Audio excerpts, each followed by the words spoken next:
Hello guys, welcome to my channel again. मई month शुरू हुआ और सबकी चिंताएं शुरू हो गई। मार्केट नीचे की तरफ रुक करने लगा और इतना जोर से गिरा कि सबको चिंताएं होने लगी कि क्या हमारे पास जो भी होल्डिंग है वो निकल जाना चाहिए, पोर्टफोलियो पूरा बेच देना चाहिए, क्या शॉर्ट में रहना चाहिए। और ये चिंताओं को दूर करने के लिए मेरे मेरे कितने क्लाइंट्स के मुझे मैसेजेस आए और सबने बताया कि अब क्या करें मार्केट में। तो मैंने लास्ट थर्सडे या फ्राइडे को मैंने वीडियो बनाया था और वीडियो मैंने पोस्ट किया था। अगर आपने नहीं देखा है तो जाके देख लो। निफ्टी क्रैश्ड ऐसा एक वीडियो है, व्हाट टू डू नाउ। सो पूरा वीडियो में मैंने बताया था कि आपको इंडियन ग्रोथ स्टोरी पे भरोसा करना ही पड़ेगा और हमारी गवर्नमेंट पे कॉन्फिडेंस लाना ही पड़ेगा। और वही हुआ। 13 मई को नीचे में 21,800 का निफ्टी ने लो बनाया और वहीं से ही मार्केट बिल्कुल इतना जोर से घूमा कि पूरा कॉन्फिडेंस, पूरा मार्केट में जोश भर गया। तो ऐसा क्या चेंजेस हुए मार्केट में? अभी तक जो इलेक्शन की अनसर्टेनिटी है तो वो तो है ही, बनी हुई है। तो एफआईआईस की सेलिंग है वो भी कंटिन्यूड है। तो फिर ऐसा क्या चेंजेस हुआ? ये वीडियो में हम लोग ये डिस्कस करेंगे कि क्या चेंजेस हुआ, शॉर्ट टर्म में लोगों को क्या करना चाहिए, लॉन्ग टर्म में क्या करना चाहिए, क्या कौन से स्टॉक्स लेने चाहिए, कौन से बेचने चाहिए। Will discuss each and every situation. और नजदीक में क्या करना चाहिए, इलेक्शन के वक्त, इलेक्शन के दिन क्या करना चाहिए, और सबसे इंपॉर्टेंट बात, ट्रेडर्स और इन्वेस्टर्स दोनों को इस माहौल में क्या करना चाहिए। क्योंकि ये भी क्वेश्चंस हर रोज मेरे पास आ रहे हैं कि मैडम आप बताइए कि इलेक्शन के वक्त कौन से स्टॉक्स ऊपर जाएंगे, कौन से स्टॉक्स में हमको प्रॉफिट देगा। तो everything we will discuss step by step. तो पूरा वीडियो अंत तक जरूर देखें। थोड़ा वीडियो जरूर बड़ा बन सकता है क्योंकि मैं एंड में 5 या 6 स्टॉक्स में आपको बताऊंगी जो स्टॉक्स आप इलेक्शन के वक्त लेंगे तो डेफिनेटली मुनाफा कमाएंगे। तो ये सब हम डिस्कस करेंगे। वीडियो पूरा अंत तक देखिए और लाइक शेयर और सब्सक्राइब जरूर कीजिए, बिकॉज मेरी जरूरत आपको है तो आपकी भी जरूरत मुझे है। तो प्लीज मुझे सपोर्ट कीजिए and let's go to the chart and will discuss each and every points. See, this is the Nifty chart. Nifty chart मैंने जैसे बताया आपको 13 मई को एक मेजर सपोर्ट बना दिया which is around 21,900 in futures और अबाउट 21,800 इन कैश।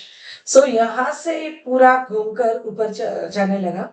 और ये एग्जैक्टली कहाँ पे सपोर्ट था, तो 60 मिनट्स में डेली चार्ट में ये Bollinger band, exactly lower Bollinger band में सपोर्ट लेके मार्केट 5 दिन से ऊपर की तरफ रुक कर गया है। तो this is the technical thing. और अभी हम लोग है अभी 22,500 के आसपास और ऊपर में एक मेजर रेजिस्टेंस आ रहा है 22,800 का। और 22,800 के ऊपर जाते ही हमें 23,000 और 23,500 तक की रेंज खुल सकती है अगर मैं वीकली और मंथली चार्ट चाहूँ तो। मंथली चार्ट में ये मुझे दिख रहा है 23,300 और ऊपर जाके 23,500 का। तो ये दो लेवल्स 22,800 जैसे ही क्रॉस करता है तो मुझे देखने को मिल सकता है। बट ये तो टेक्निकल बात हुई, पर फंडामेंटली हम क्या देखेंगे इसमें, we will discuss few things मोर।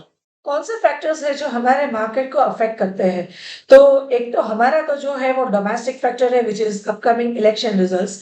और मार्केट भी देखो आप कितनी वॉलेटिलिटी दिखा रहा है अभी कि जैसे ही इलेक्शन कमीशन का एक जो बयान आता है कि वोटिंग इतना बड़ा का रेट इतना घटा है, जो भी डेटा आते हैं उसके हिसाब से मार्केट रिएक्ट करता है। तो इंट्राडे वॉलेटिलिटी बहुत ज्यादा अभी हो रही है। तो एक तो इलेक्शन की अनसर्टेनिटी है और एफआईआई का सेलिंग डेटा है अभी भी। पर ऐसा क्या चेंज हो गया कि मार्केट ऊपर की तरफ रुक कर गया? तो मेजर फैक्टर जो हमारे मार्केट पर अफेक्ट कर गया वो ग्लोबल फैक्टर एक्चुअली अफेक्ट किया है, क्योंकि इन्फ्लेशन का डेटा था और यूएस में इन्फ्लेशन थोड़ा रिड्यूस होके आया। तो रिड्यूस होने के वजह से सबको ये लगने लगा कि अब रेट कट जल्दी देखने को मिलेगा, क्योंकि अभी तक तो रेट हाइक की साइकिल चल रही थी। जल्दी, और रेट कट हमको जल्दी, बहुत जल्द देखने को मिल सकता है यूएस में, क्योंकि इन्फ्लेशन रिड्यूस हुआ है। तो अब इट इज फैक्टर्ड इन कि 2 रेट कट तो एटलीस्ट ईयर में मिलेगा। तो उसकी वजह से ग्लोबल मार्केट में बहुत बड़ा मूव आ गया, और same thing has affected our market too, और हमारी मार्केट भी ऊपर चली गई। और जो यहाँ वहां पे भी इन्फ्लेशन रिड्यूस हुआ है, तो हमारे यहाँ भी, वहां भी रेपो रेट कट होगा, तो हमारे यहाँ भी रेट साइकिल का कट होना, आई मीन रेट्स का कट होना शुरू होने की तैयारी है। Actually after the results this things are definitely going to happen, वो मैंने अगले वीडियो में भी बोला था, और जिसकी वजह से मार्केट में लिक्विडिटी बढ़ेगी, तो मार्केट में और तेजी आने की प्रोबेबिलिटी है। पर उसके पहले अब इलेक्शन की बारी है, अब election days are coming, election result is coming much near. तो इलेक्शन में मंडे को ही महाराष्ट्र का इलेक्शन है, और फेज वाइज ये सब कुछ कंप्लीट होते जा रहा है। I think on the 20th we'll get the exit polls, और ये सब जो भी आएगा, एग्जिट पोल्स आएगा, फिर इलेक्शन का रिजल्ट आएगा, तो जो भी डेटा आता रहेगा मार्केट उसी तरह से रिएक्ट करती रहेगी, तो वॉलेटिलिटी बहुत ज्यादा बढ़ने वाली है। तो पहली चीज मैं बताने जा रही हूँ, पहले तो आप ये सोच लो कि आप ट्रेडर हो या इन्वेस्टर हो। तो पहले हमें इन्वेस्टर की बात करती हूँ। तो जो भी लोग इन्वेस्टर्स हैं जिन्होंने ऑलरेडी बाय कर लिया है, और उनके पास अच्छे स्टॉक्स, अच्छे सेक्टर्स के जो भी अभी तक पड़े हैं स्टॉक्स आपके पास, capital good sector, then FMCG sector के, railway stocks, then PSU stocks, then defence stocks, ये जो स्टॉक्स, और इलेक्ट्रिकल व्हीकल्स के जो स्टॉक्स हैं, ये जो स्टॉक्स जिन्होंने ऑलरेडी बाय किए हैं और जिनके पास है, उनको क्या करना चाहिए? तो इलेक्शन के दिन अगर आपको एक बड़ी रैली मिल जाती है, तो मैं ये सजेस्ट करती हूँ कि एटलीस्ट आपको पार्ट प्रॉफिट तो बुक करना ही चाहिए। प्रॉफिट पूरा बुक करो तो भी अच्छा रहेगा, क्योंकि जो रैली आएगी, actually everything is factored in. So जो भी रैली आएगी, और मार्केट अगर गिरता है तो आप थोड़ा हल्का हो जाइए, और बाद में नीचे से अपॉर्चुनिटी मिलती है तो वापस से अक्यूमुलेट करने की कोशिश कीजिए। ये मेरी एक एडवाइस है जिनको अच्छा प्रॉफिट मिलता है, बिकॉज मार्केट में प्रॉफिट बुक करना भी जरूरी है। अच्छे स्टॉक्स तो आपके पास है ही, पर प्रॉफिट बुक करना भी जरूरी है। और नीचे से वापस से डेफिनेटली आपको एक मौका मिलेगा, ऐसा नहीं कि market continuously it will go up और आपको मौका नहीं मिलेगा, तो मौका तो डेफिनेटली मिलने वाला है। तो ये तो हुआ जिन्होंने ऑलरेडी बाय कर लिया है। नाउ अभी मेरे पास क्वेश्चंस ये आ रहे हैं कि हम अभी क्या बाय करें जिससे इलेक्शन के वक्त हमको पूरा उसका गेन मिल सकता है, बेनिफिट मिल सकता है।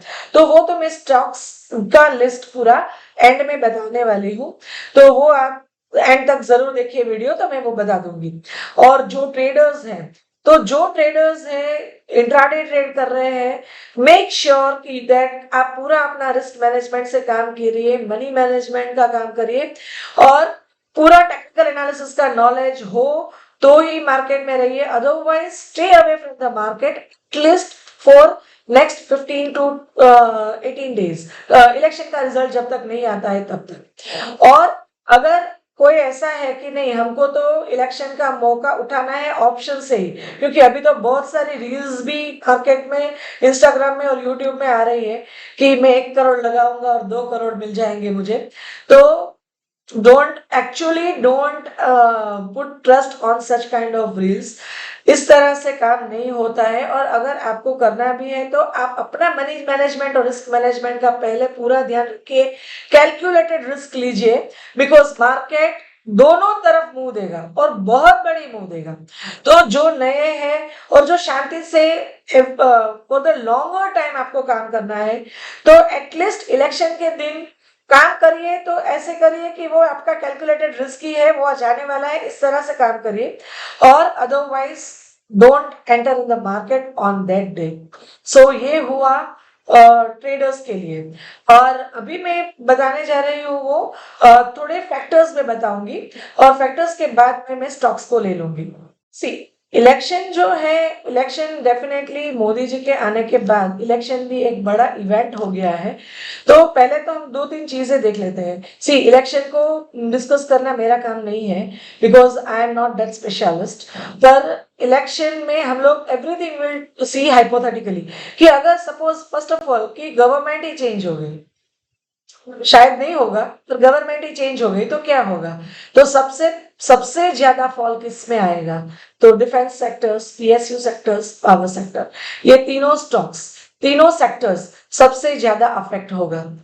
और अगर ये सपोज गवर्नमेंट चेंज नहीं हुई तो अब जो आया वो सीट्स का कि 400 सीट्स नहीं आई तो क्या होगा, 280 सीट्स आ गई, 300 सीट्स आ गई तो क्या होगा? अरे जो भी होगा, अगर गवर्नमेंट सेम रहती है तो सीट्स अगर कम भी आती है तो मैंने बोला कि जो भी रैली हुई है, मार्केट तो अपने हिसाब से ही काम करेगा। मार्केट ये जो इवेंट है वो एक सेंटिमेंट के तौर पे जरूर काम कर सकता है, पर आपको कॉशियस रहना भी जरूरी है क्योंकि वैल्यूएशंस में जो ओवर स्ट्रेच्ड हो गए हैं, जो ऑलरेडी ओवरबॉट हो गया है, कोरोना के बाद में मार्केट भी काफी ओवरबॉट हो गया है। तो सबको अगर सेम गवर्नमेंट आती है तो भी कॉशियस रहना जरूरी है। तो जिसको प्रॉफिट मिलता है उसको तो उनको तो निकलना ही है क्योंकि market after all at the end कैसे काम करती है, वैल्यूएशंस पे और ओवरसोल्ड ओवरबॉट जोन को ध्यान में रख के काम करती है। तो एट द एंड जो स्टॉक का फंडामेंटल होगा, जो वैल्यूएशन होगा, उसके हिसाब से ही काम होगा। तो अगर मार्केट गिरता है, अगर मार्केट ऊपर गया तो आपको रैली में सेल करना है, और मार्केट अगर नीचे गिरता है तो it will be a very big opportunity if the government remains the same. तो फिर हम, अगर government remains the same and मान लो मार्केट का नीचे भी आ गई मार्केट, तो क्या स्टॉक्स बाय करना है हमको? तो पहले तो इलेक्शन के पहले क्या बाय करना है, और इलेक्शन के दिन और या इलेक्शन दिन के बाद अगर मार्केट नीचे आ गई तो फिर हमको क्या बाय करना है वो डिस्कस करते हैं। इलेक्शन को ध्यान में रख के मैं 4 या 5 स्टॉक्स में दूंगी आपको। तो first will be Adani green. ये इलेक्शन तक ये स्टॉक में ध्यान रखना है। So Adani green, Adani green 60 minutes में अभी 1834 की प्राइस दिखा रहा है। बहुत कंसोलिडेट हो रहा है 2-3 दिन से। ये मुझे लग रहा है कि ये फटने वाला है अगर if it is moving above 1860। तो आप डेली चार्ट देखिए, डेली चार्ट में मुझे एक रेजिस्टेंस दिख रहा है 1900 का। सो 1860 ऊपर ऊपर जाने के बाद 1900, और 1900 जैसे ही क्रॉस होगा तो कितना कंसोलिडेशन हुआ है आप देख सकते हो। तो ये पूरा स्क्वीज हो गया है। तो अगर ये बैंड के ऊपर चला जाएगा तो मंथली चार्ट में भी 1900 का एक रेजिस्टेंस है, तो ऊपर में 1900 2000 को जैसे क्रॉस करेगा 2400 का टारगेट दिख सकता है। तो first stock is Adani green. Then जो मैं सेकेंड स्टॉक बताने जा रही हूँ वो है मोइल। ये भी कैश स्टॉक है, अदानी ग्रीन भी कैश स्टॉक था। तो मोइल आप देख सकते हो, मोइल का प्राइस चल रहा है 535। डेली चार्ट में it is moving along the band, ऊपर में कोई रेजिस्टेंस नहीं है। वीकली चार्ट में भी it is moving along the band, monthly chart में भी is also moving along the band. So ये मॉइल में भी पूरी प्रोबेबिलिटी है कि ऊपर की तरफ जा सकता है, और ये 600 650 तक का प्राइस आराम से दिखा सकता है। Third stock will B IRCTC. ये आईआरसीटीसी एक्चुअली चलने की शुरुआत हो चुकी है इसकी, और 2-3 दिन लास्ट 2 दिन में ही बहुत चल चुका है। 1111 का हाई बनाया था, पर still it is moving along the band, और 1113 क्रॉस करने के बाद आप देख सकते हो ऊपर में 1200 नजदीक का, और 1200 के ऊपर जाने के बाद 1400 का टारगेट देखने को मिल सकता है। तो ये तो हो गया थर्ड स्टॉक। गुजरात गैस जो चलने की शुरुआत में एग्जैक्टली खड़ा है 60 मिनट्स में, बिल्कुल ऊपर जाने की प्रोबेबिलिटी दिखा रहा है। जैसे 560 क्रॉस करेगा तो ऊपर की तरफ में मुझे 574 नजदीक का, एकदम नजदीक का, और फिर 600 650 तक का टारगेट बहुत जल्द दिख रहा है। तो ये जो है, this is the fourth stock. And एक और है दैट इज एलटी। पर एलटी तो बड़े बड़े लॉन्ग टर्म, लॉन्ग रन में भी अच्छा है, but then also let's see LT. LT ने भी काफी गिरावट दिखाई थी कैपिटल गुड्स का स्टॉक है और सब कैपिटल गुड्स के स्टॉक चल चुके हैं। वोल्टास, हेवेल्स, क्रॉम्पटन तो ये भी चलने की तैयारी में है। ये देखिए आप पूरा सपोर्ट पे था, वीकली सपोर्ट पे, और अभी प्राइस चल रही है 3454 की 3454, और ऊपर की तरफ वापस से 3800 का टारगेट दिखा सकता है। तो ये 5 स्टॉक हो गए इलेक्शन तक होल्ड करने के लिए। इलेक्शन के बाद लॉन्ग रन में मुझे क्या बाय करना चाहिए, तो first and foremost stock will be Reliance. See Reliance में तो न्यूज ऐसे भी है कि इसमें फॉरेन इन्वेस्टर्स बहुत कुछ इन्वेस्ट करना चाह रहे हैं, because now they feel that US market is saturated and now they are trying to come back to India, और रिलायंस उनका टॉपिक है। तो रिलायंस में यहाँ से रिलायंस अभी तक इतना चला नहीं है, पर मेजर सपोर्ट के पास था 2700 का। तो यहाँ से आप अगर गिरावट में भी मिलता है तो रिलायंस, ये लॉन्ग रन की मैं बात कर रही हूँ, not only due to election. तो इलेक्शन से पहले थोड़ा बाय करिए, इलेक्शन के बाद में अगर फॉल मिलता है तो और ऐड कीजिए। तो Reliance is the very good stock to enter, क्योंकि मुझे 3500 के टारगेट इसमें दिख रहे हैं। तो ये वीकली चार्ट, मंथली चार्ट और क्वार्टरली चार्ट आप देख सकते हो, पूरा ऊपर की तरफ है। और this is the major news. और रिलायंस का तो बहुत सारी चीजें चल रही है, कई सारे जॉइंट वेंचर्स कर रहे हैं, और it is on the complete development stage. Second stock होगा वो होगा एचडीएफसी बैंक। ये मैं सेफ्टी की बात कर रही हूँ, जो चला नहीं है और अच्छा स्टॉक, अच्छे स्टॉक्स है, वही स्टॉक्स आपको अक्यूमुलेट करने को बोल रही हूँ।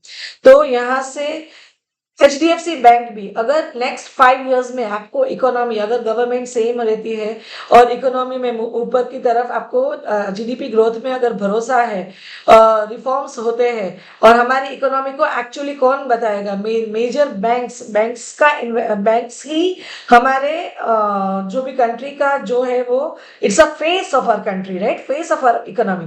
तो एचडीएफसी बैंक जरूर यहाँ से ऐड करिए लॉन्ग टर्म के लिए। तो this can be one of the stock for your long term portfolio. और इसका मंथली चार्ट देखिए, तो मंथली चार्ट में ये जो भी गिरावट हुई थी वो एग्जैक्टली सपोर्ट के पास हुआ है, और यहाँ से ऊपर की तरफ मूव करेगा तो 1700, और 1700 के ऊपर जाने के बाद तो और ऊपर की तरफ रुक कर सकता है। 2100 भी आ जाए तो कोई बड़ी बात नहीं है।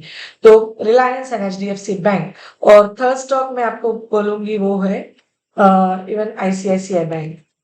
थोड़ा पहले लेना है, इलेक्शन के पहले, और थोड़ा बाद में लेना है। जस्ट यहाँ से डेली चार्ट में पूरा नीचे आया था, पूरा कंसोलिडेट कर रहा है। जैसे ही 1144 के ऊपर जाएगा तो ऊपर की तरफ में 1170 और 1170 के ऊपर जाने के बाद तो और 1300-1400 तक जाने की प्रोबेबिलिटी है।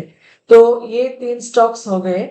एंड जो फोर्थ स्टॉक होगा, one more stock I would like to add, that is Vedanta. Vedanta में एक बहुत बड़ी डिमर्जिंग स्टोरी बनने जा रही है, और आप देख सकते हो कैसी स्ट्रेंथ से ऊपर जा रहा है। यहाँ पे एक मेजर रेजिस्टेंस है, यहाँ से बाय कर सकते हो, और यहाँ से अगर नीचे मिलता है तो और ऐड कर सकते हो।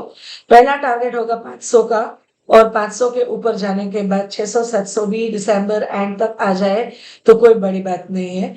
तो this is all about Vedanta. तो ये स्टॉक्स जो है वो आप ऐड कर सकते हो for the long term portfolio for next 5 years. बीच में मैंने मेरी रील में भी काफी स्टॉक्स बताए थे जो बाय करना था। सेल बताया था, टाटा स्टील बताया था, अगर आपने नहीं देखा हो तो वो जाके देख लो। हिंदुस्तान जिंक बताया था।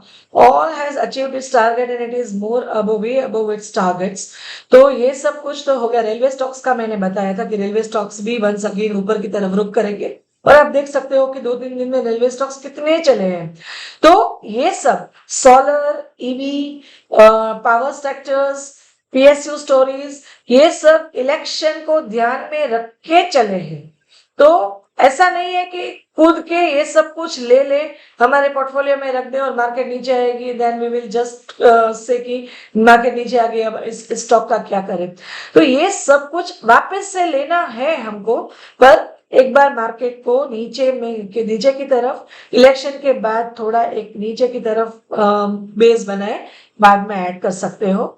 और जो मैंने बताया ये स्टॉक्स तो अभी भी बाय कर सकते हो, मैंने आपको बताया है। तो ये सब चीज़ पर ध्यान रखें। एंड इलेक्शन का हम वेट करते हैं। और एक major factor I want to tell you, that is मुझे आज किसी ने बताया कि इलेक्शन का दिन जो है दैट इज 4 जून, उसमें वीनस और जुपिटर का रेट्रोग्रेड होने वाला है। सो बहुत अच्छा दिन है वो। तो प्रॉफिट घर पे लेके आने की कोशिश कीजिए। Try to sell on the rally on that day. बहुत अच्छा दिन है वो, और मार्केट के लिए भी वो गेम चेंजर और हमारे कंट्री के लिए भी गेम चेंजर हो सकता है। So let's hope for the best. Thank you.